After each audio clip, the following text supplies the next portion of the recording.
Thank you, Mr. Secretary, and good morning, everyone. Thank you for being here. I'm here today to provide the American people and those of you in this room an update on Operation Epic Fury.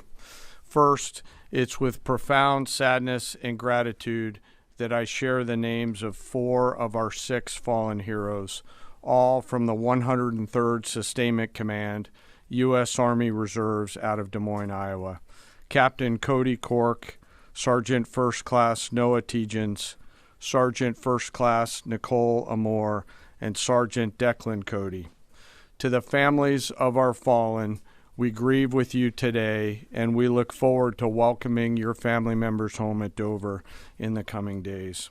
Out of respect for the other families, we'll withhold the release of their names until next of kin notification is complete. And either myself or Admiral Cooper will release those names as soon as we can ensure that all of those families have been properly notified. To our Gold Star families, to our wounded warriors and their loved ones, we will never forget your sacrifice.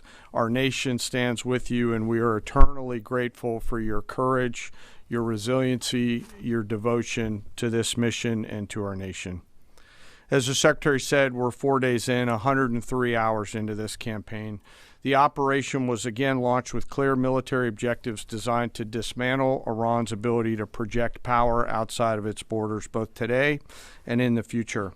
First, we are targeting and eliminating Iran's ballistic missile systems to prevent them from threatening the U.S. Forces, partners, and interests in the region.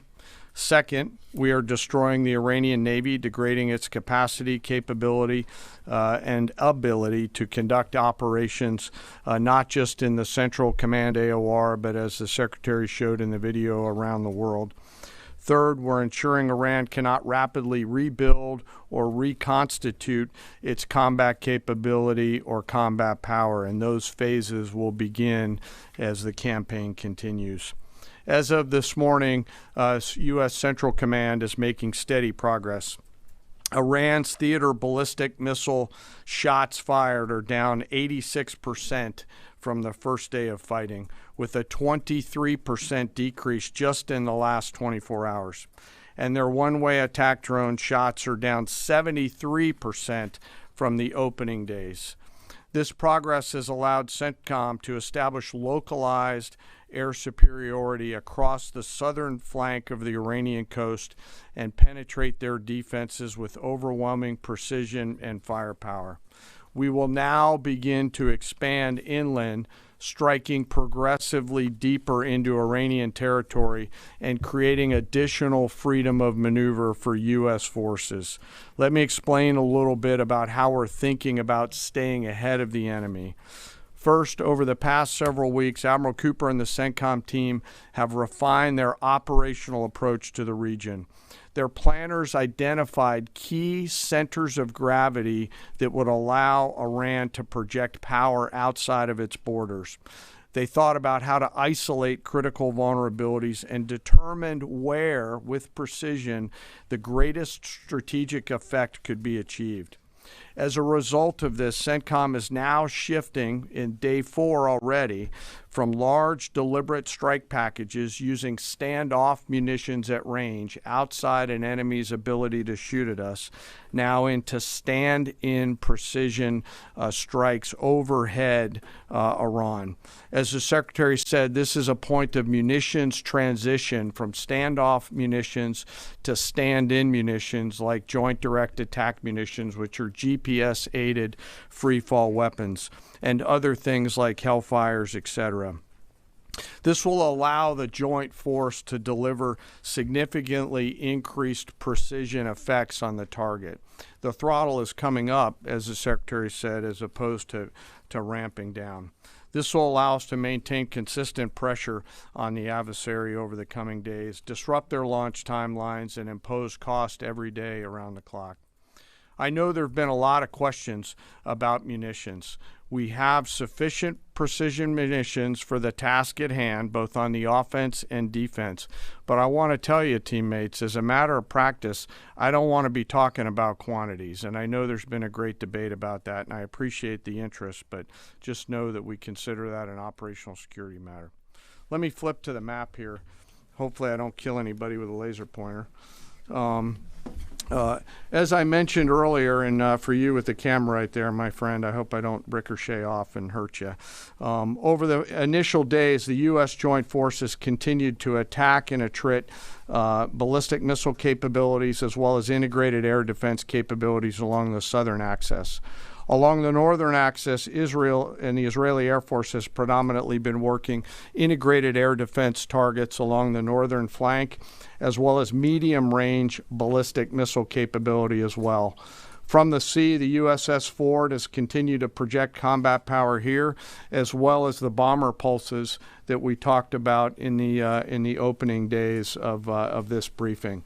Along the southern axis, the USS Abraham Lincoln Strike Group has continued to provide pressure from the sea along the southeastern side of the coast and has been attritting naval capability all along the strait and up into the Arabian Gulf at a size and scale sufficiently to address the targets required. To date, we've hit over 2,000 targets, as Admiral Cooper said in his video last night. We've destroyed more than 20 Iranian naval vessels, including, in addition to the frigate outside of the area, one submarine, and effectively neutralized at this point in time Iran's major naval presence in theater out there. As the Secretary showed the video, for the first time since 1945, a United States Navy fast attack submarine has sunk an enemy combatant ship using a single Mark 48 torpedo to achieve immediate effect, sending the warship to the bottom of the sea. I want to remind everybody that this is an incredible demonstration of America's global reach. To hunt, find, and kill an out-of-area deployer is something that only the United States can do at this type of scale.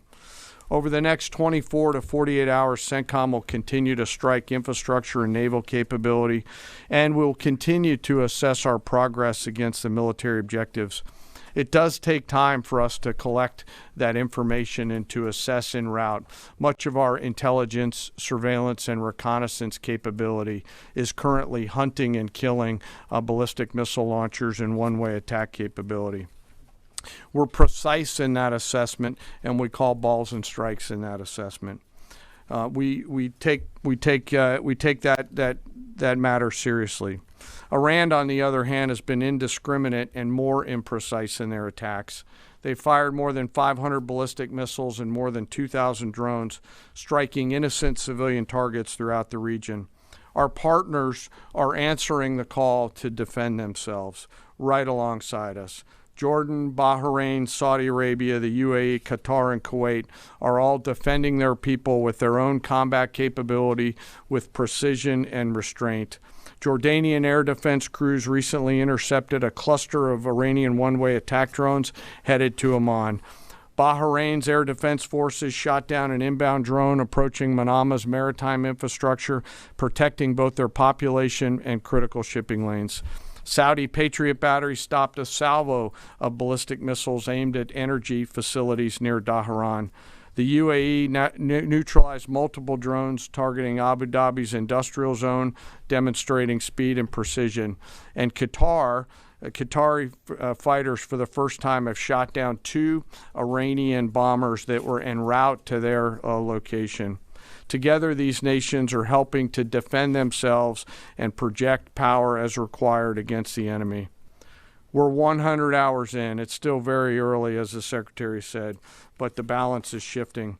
We've always got to remember that these operations are complex, dangerous, and far from over. Our soldiers, sailors, airmen, Marines, Guardians, and Coast Guardsmen remain in harm's way, and we must be clear-eyed that the risk is still high.